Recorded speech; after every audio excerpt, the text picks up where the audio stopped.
இந்த ஒரு வெள்ளை சட்டை போட்ட பையனை எல்லாரும் பார்த்து வச்சுக்கோங்க. ஏன்னா அவங்க டீமோட நம்மள்ட்ட பார்த்தீங்கன்னா லாபியில் ஃப்ரெண்ட் ஆவாங்க. ஆனா அப்ப எனக்கு தெரியாது இந்த ஃப்ரெண்டான ஸ்குவாட் தான் நம்மளுக்கு பெரிய வேலையை பார்த்து விட போறாங்க அப்படின்னு. அவன் தான்டா இன்னைக்கு பெரிய வேலை பார்த்து விட்டு போயிட்டான்.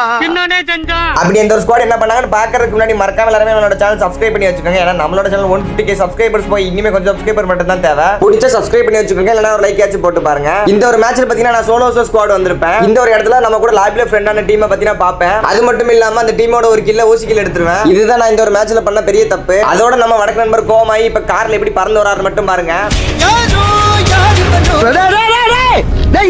இந்த ஊசி கில் அடிச்சனால வெறி கொண்டு வந்திருக்கேன் அப்படின்னு சொல்லிட்டு நானும் க்ளோவால போட்டு ஓடியே போயிருவேன். அதுக்கப்புறம் என்ன இந்த தம்பி பத்தினா உட்காந்து அப்புறம் தான் தெரிஞ்சு அப்பா இது நம்மளோட லாபியில ஃப்ரெண்டான பிள்ளையாச்சு அப்படின்னு. ஆனா இதுக்கப்புறம் தான் பெரிய சம்பவமே நடக்க போகுது. நான் ஒருத்தங்கிட்ட இருந்து ஊசி கில் எடுத்து தெரியுமா, அவன் பத்தினா எப்படியோ வந்துட்டான், வந்து என்னை அடிக்காம விட மாட்டேன் அப்படின்னு சொல்லி சுத்திக்கிட்டே இருந்தான். இவன் எவ்வளவு டீமேட் கிட்ட சொல்லி ஃப்ரெண்டா ட்ரை பண்ணி பார்த்துட்டான். ஆனா பத்தினா கடைசி 2 பேர் வந்து அடிச்சு போட்டு போயிட்டானுங்க. இனிமே நம்மள மாதிரி யாரும் ஊசி கில் எடுக்காதீங்க.